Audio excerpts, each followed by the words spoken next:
तुमने सोचा कुछ लोग सोते वक्त खर्राटे क्यों लेते हैं? देखो, नॉर्मली जब हम सांस लेते हैं तो हवा हमारी नाक या मुंह से होते हुए गले तक जाती है और फिर विंड पाइप से होते हुए छाती तक जाती है। अब होता क्या है कि जब हम जगे होते हैं तब हमारे शरीर का हर एक मसल अच्छे से काम कर रहा होता है, कोई भी रिलैक्स कंडीशन में नहीं होता। पर जब हम सोते हैं तब हमारे मसल रिलैक्स हो जाते हैं, मतलब गले के भी मसल रिलैक्स होंगे। इसकी वजह से जहां से हवा जाती है वो जगह थोड़ी सिकुड़ जाएगी।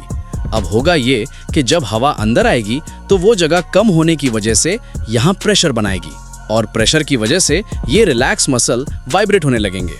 क्या आप भी खर्राटे मारते हो?